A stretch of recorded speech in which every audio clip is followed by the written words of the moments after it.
What's up guys, welcome back to the channel. Today we are going to be working on our Lexus GX470. This is going to be something that pretty much everybody's going to need to do eventually, and we're talking about the battery.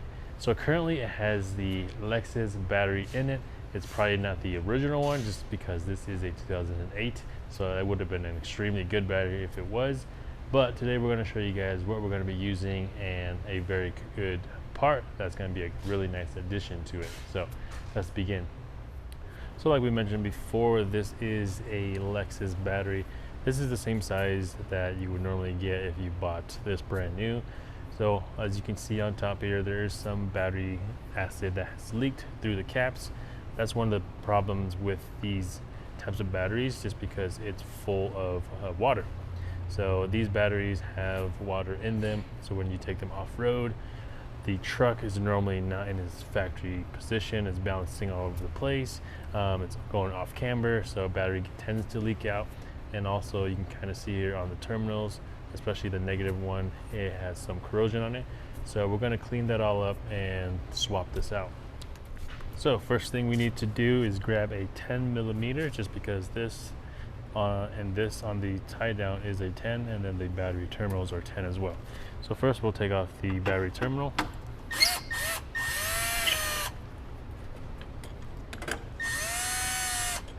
Probably don't need to take it off all the way, just because at the bottom it is hooked into a hole.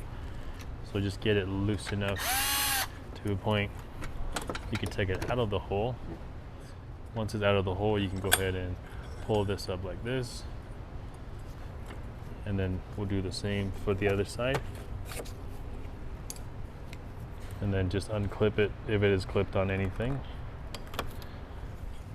Now we'll go ahead and start off with the negative terminal. We'll take that off.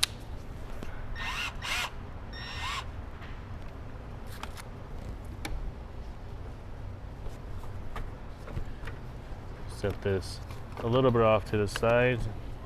So once we have both sides off, we'll go ahead and clean whatever corrosion that is on there. Now I'll get the positive side off.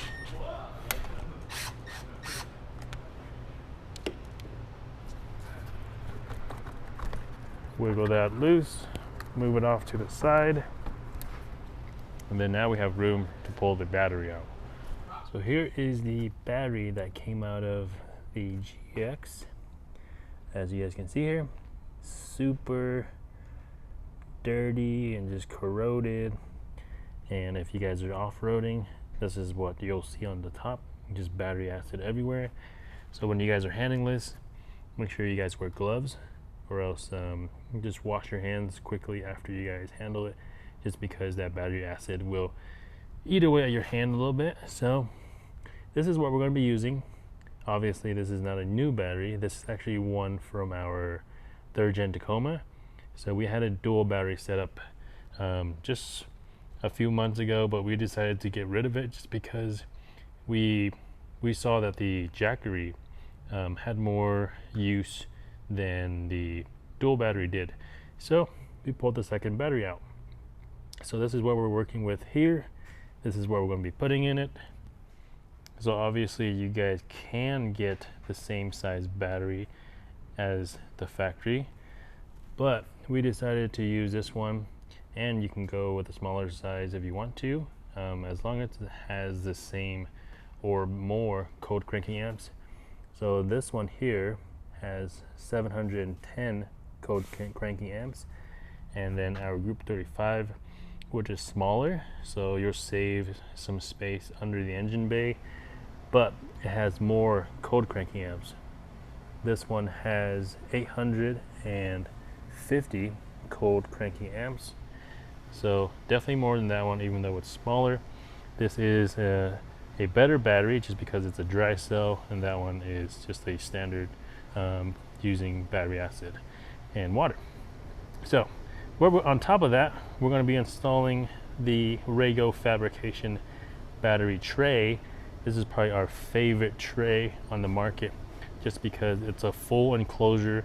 It will protect that. It will prevent it from moving around when off-roading. So if you guys off-road, this should be on your list when you guys are upgrading your battery.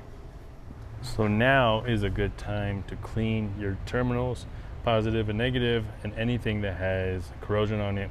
You'll see like a white bluish substance on it.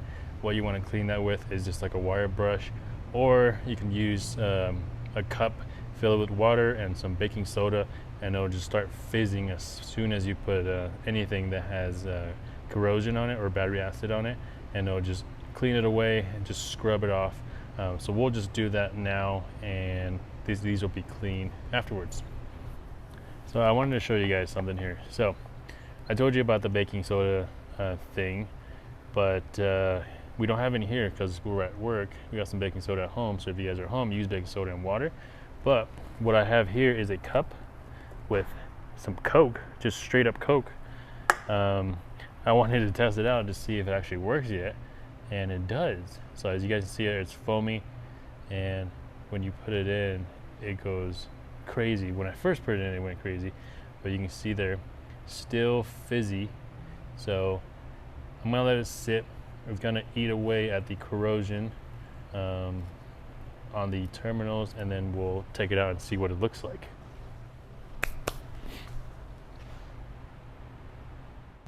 All right, so you guys can kind of see here the fizzing has pretty much stopped. It's still going a little bit, and as you dip it in, you can start seeing some more fizz. But look at that. Look at all that. Super clean now. So now we're gonna do the same to the positive side. So we'll just dip this in here. So you can kind of see right there where there's a little bit of pink right there. That's where the corrosion was. So basically that area is down to like the metal where there's no coating at all. So we're just cleaning up. Now we just make sure wires and everything is out of the way. So with the Rago Fabrication battery box, there's going to be a top part to it. So we'll just need to take that off. There'll just be a few button head stainless steel bolts.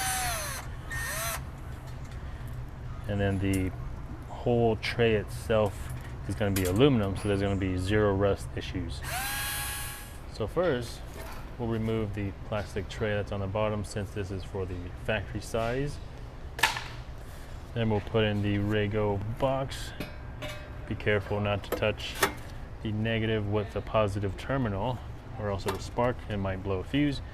So once we have the new box in, then we'll go ahead and put the battery in. Once you have the battery in, we will need to put the top of the box on. So we'll put that in as well. We'll grab the J hooks that were on the factory tie down, pull that off, pull the nuts off the top. We'll feed this from underneath to come up on the two holes on the center of the hold down or the tie down.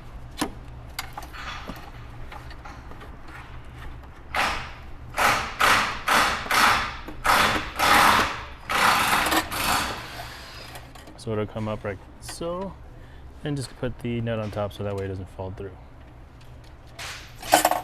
Do the same for the one towards the back of the vehicle. At this point, you can go ahead and position it wherever you'd like. We're just going to have it as far over as to the driver's side as possible. That way we have more room inside the engine bay. And then we have it pushed all the way towards the back. That way we have room so we can get the J hooks back in the factory hole. We're gonna go ahead and put the battery terminals back on first here. Push that all the way down, and then tighten it with a 10mm.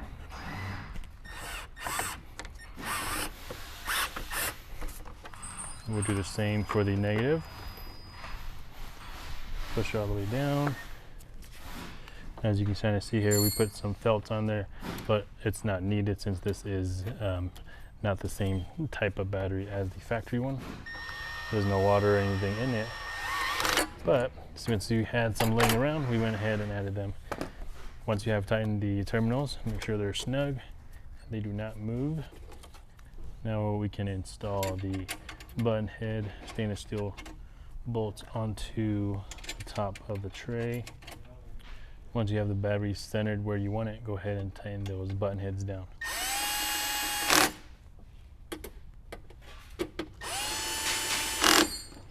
Now with the J-hooks, we just need to find the factory holes that are underneath, and you can kind of tell there I've hooked it. So we just found out that the factory J-hooks don't have enough thread down far enough, so it bottoms out before it actually tightens on the battery. So what we're going to do, instead of buying different J-hooks which have more thread down here, we're just going to use a spacer that we have lying around, and that's just going to give us just enough tension to hold down the battery. But for a better long-term use or purpose, I would probably recommend just getting a longer J-hook to work with this. So you guys can kind of see what this is going to do here. This is going to give us enough, so that way when it tighten down, it'll actually tighten like so. And then we can do the same for the back. And then lastly, just put the ground on the fender wall that you took off earlier with any other grounds that was there. All right, so we are about done. So this is the spacer I was telling you guys about. Since our J-hook was a little short, I just added a little spacer and it worked out perfect. And then I did the same for the back as well. So it actually looks pretty decent. So I don't think I'll be needing to buy those J-hooks. So we have everything plugged in. Positive is in, negative is in. The fender wall negative is in as well. So now let's start her up and see how it does. All right, so here we go. The battery's been sitting for a little bit, but it is a much better battery, dry cell, so hopefully it holds. So far so good. Oh yeah. So you saw there almost died, but I think after a couple of trips of driving it, it'll be back to full charge. And then of course, now that we have the Rago battery box in here, we won't have to worry about when we go off-road, the battery is going to be jumping all over the place. So super nice to have. So yeah, I think we're about done. Okay guys, we are all done with the Lexus GX battery install with the Rago Fabrication box. So we're pretty excited now that this thing is actually running right now, and we are really excited to not have the battery just bounce around when we're off-roading. So we pretty much have a tray, or will have a tray on all of our vehicles. So we are pretty stoked that Rago has this cool product available. So if you guys are looking for the battery box, we'll have it down in the description. We might have the battery down in the description as well, but if you guys want something local, you guys might be able to find it at like AutoZone or Advanced Auto or Riley's. They should have Odyssey batteries there. So super easy to find. But that will be it for this video. If you guys are not subscribed to the channel already, make sure you guys have subscribed, and we'll see you guys next time. Peace.